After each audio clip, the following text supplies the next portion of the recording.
Greetings, YouTube. Recently I did a review of the game Shard, which is an Anthro RPG. And in the comment section, someone asked me if I'd ever read Oathbound.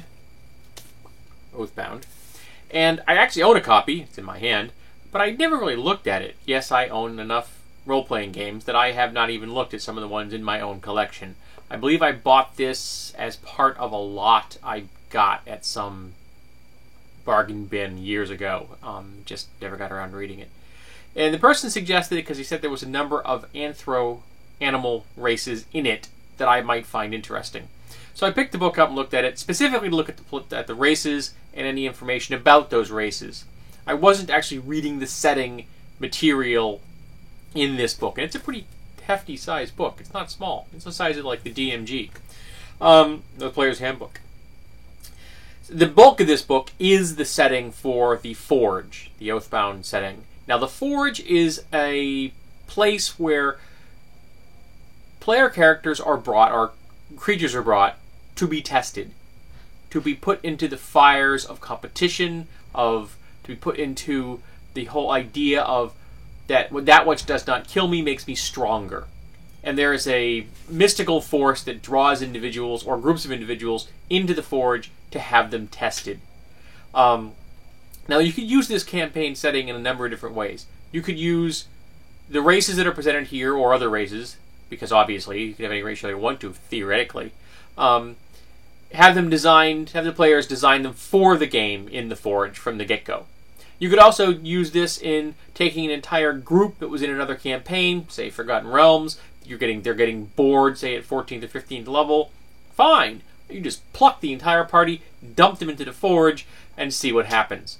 You could also do something else I thought would be interesting, is have your group, each individual player, design a character, and have them design a character from a different campaign setting. One Forgotten Realms, one Greyhawk, one Athos. You get the idea. And don't let them communicate. And when it comes time to start the game, you dump all of them, completely unknown to each other, into the same place as a group, like Lost. And they have to survive together, or not survive together. It's going to take some mature players who might have to find justification on the fly for sticking together as a group. Otherwise, you can actually be doing a bunch of individual campaigns, and that really wouldn't be fun for anybody. But it'd be an interesting idea.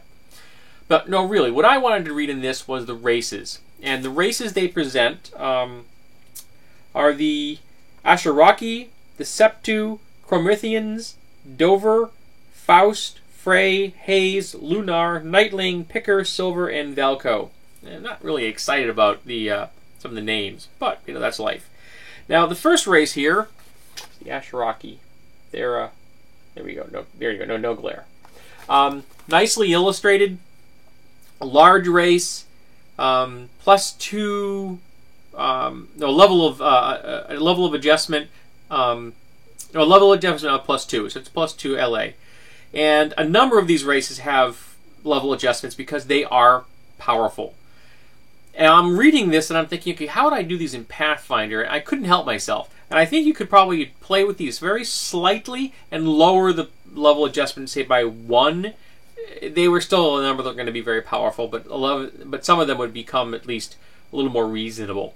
Unless, of course, you don't care if they're playing powerful races. That could be your thing. If you like the idea of a large winged creature that can, pluck things off the ground and fly away with them. And it has 2 positive stats, no negative. Again, that's part of the LA. The one thing I found a little strange is the fly speed is 70. And the land movement is 30. Now, the land movement makes perfect sense to me. Large creature, land, 30-foot speed, got no problem with that. But 70 sounds weird to me.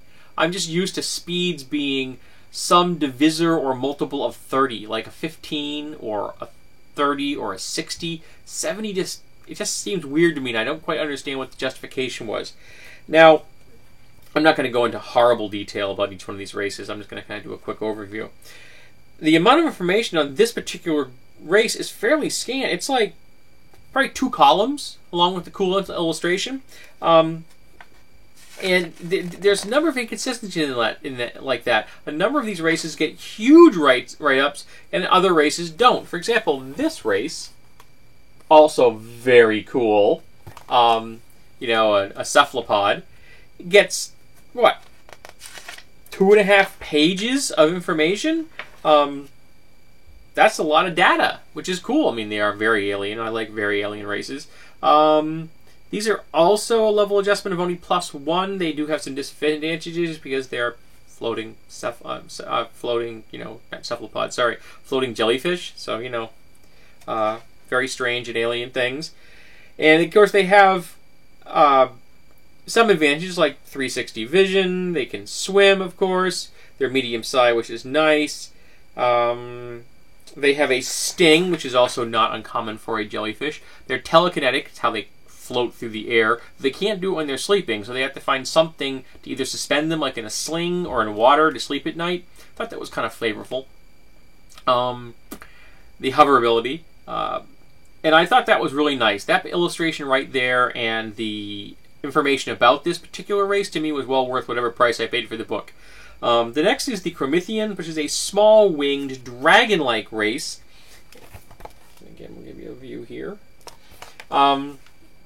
And they also have a +2, +3 level adjustment, because these things are powerful. Even though they're small, they have natural attacks, they have armor, they have spell-like abilities. They are little dragons. A number of these races have armor or natural attacks. Some of them have multiple natural attacks, like a bite, claw, that kind of thing. Some of them even have, you know, a sting or poison, things like that. There's a lot of power in these classes. The next is the Dover, which very much looks like your kind of your classic hyena gnoll kind of character.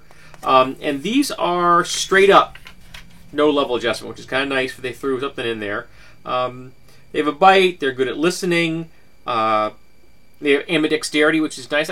Is ambidexterity a thing in Pathfinder? I can't remember.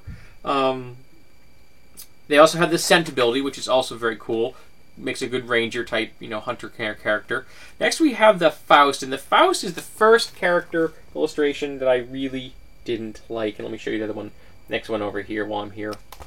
And the Faust is a style with these two illustrations I just showed you that I didn't like. They seem busy to me. There's lots of lines in there I think that are extraneous.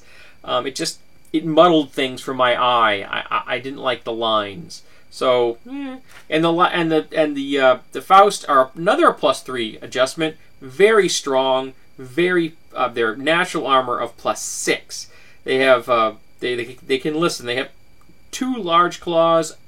A die 8, they do a die 8 damage, and a bite that does 2 die 4. Why you'd want to have a die 8 and a 2 die 4 to give you the same basic spread, I'm not quite sure. They have dark vision, so these are real hunters. They have +4 dex, +2 strength. They're very powerful hunter-type characters. Next we have the cat-like things I just showed you, the Frey. And again, the Faust only have like a single column, while the Frey gets 2 pages. You know, it's a lot of information in there. And, of course, not shocking, they're small, they're cute and adorable, they're good at listening and dead jump checks. They have natural weaponry. They have Stinging Strike, which is kind of an ability to strike a sensitive area. It's kind of, you know, an opportunistic attack, you could say. They have the Remarkable Retreat. Frey get a +4 dodge, a bonus against all attacks of opportunity. That's kind of nice. They can really good at leaping, and they have low light vision. No level adjustment to these. Next we have the Haze, and again, I really don't like that illustration style. I just think I don't like it. It's not attractive to me. And again, the Haze they have a beak instead of a mouth. They like suck the juices out of things that they hunt, which is kind of nice. Those civilized Haze don't drink their victims. I couldn't quite figure out why you wouldn't if you're, you know, a hunter. But they have a +1 bonus to their +1 LA level adjustment. They're fast. They have natural weaponry. They have mind sight. They have no eyes. They see psychically. So beyond a certain distance, they are blind. They see nothing. But within that distance, they can see everything, which is really kind of good. They also have natural telepathy. They have no mouths to speak with. I guess Harlan Ellison was inspired by them. Next we had the Lunars, Again, more illustrations I don't like. And they're shapeshifters. They turn into a wolf-like form. It didn't strike me as particularly interesting. It's like, oh, look it, they're elves that turn into wolves. But they have 4 eyes, and the way these eyes are depicted in the illustration is just really unattractive. Next we have the Nightlings. Now these next 2 are awesome illustrations. We have these 2 illustrations. The Nightlings of this one here. And they are, pardon me, +2 level adjustment. They're strong. They're very tough. They have natural armor. They have dark vision. They have spell-like abilities, light sensitivity, which balances out a little bit. But again, they're bullies, and they like to beat things. The next one are the Pickers, the vaguely lizard-like creature I just showed you. +2 dex, -2 to con, one of the almost 3.5 balanced kind of stats. And no level adjustment. They can detect magic. They have enhanced memories. Obviously going to make very good spellcasters kind of things. Next we have the Silvers. Now the Silvers are very evocative. That is a cool image. And I'll show you the next one over here while I've got the page open. And these things eat metal. They survive on silver pieces. Gold pieces act as an intoxicant, which is kind of nice. And they have a vertical eye structure, a vertical skull with kind of a vertical eye structure, and a vertical mouth, which is kind of corny because they eat coins. It's a coin slot, but I find it interesting. They have an electrical resistance 10, which is nice, and they comment in the fluff text that they have an affinity for electrical spells, and again, that makes sense, but there's nothing in their stats that represent that. And I think I would have given them the ability to cast, say, all electrical-based spells at 1 level higher or something like that. Or make the DC saves against those spells more difficult. Just something, that would have made the affinity more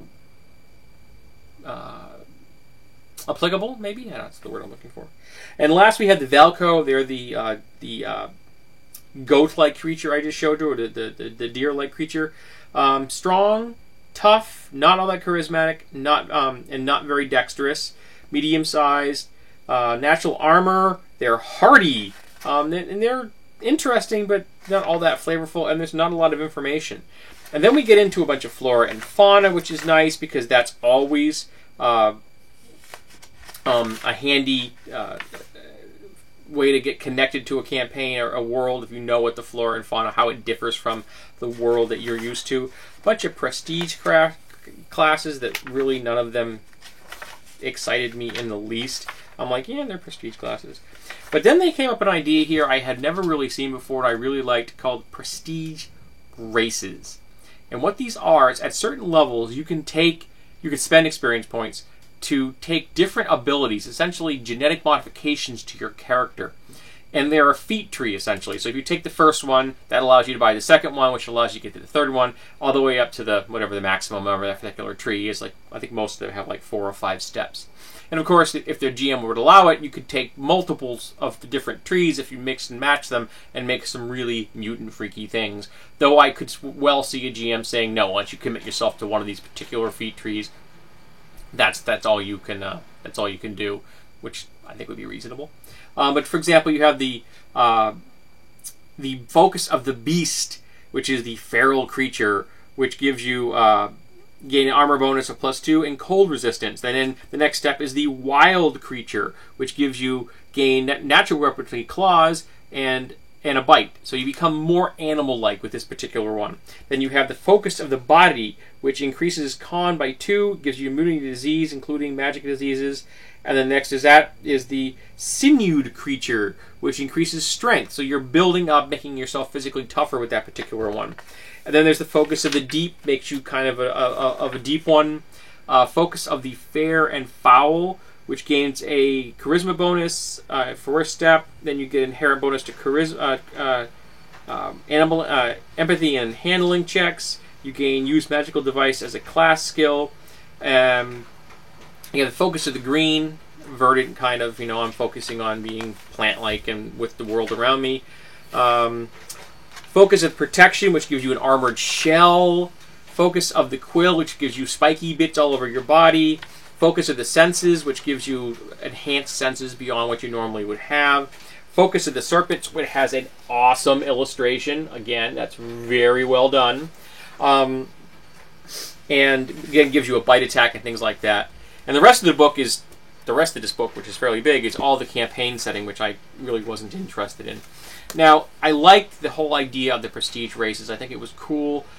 I can't really say that I'm excited about the idea of spending experience points to achieve that. I don't like the idea in 3.5 that you had to expend experience points to make magic items, and essentially these are built-in magic items. I think you might want to build them into a class feature. Say, in the levels you don't get feats, maybe you could just let the people have them. Unless, of course, you have experience points and everybody's buying into it. It doesn't matter, they're all going to be relatively the same level. But if some do and some don't, you can have a class levels that are going to be like that. That could be a problem, though the abilities do give you an advantage, so it could compensate for being slightly behind a level or so than the rest of your compatriots.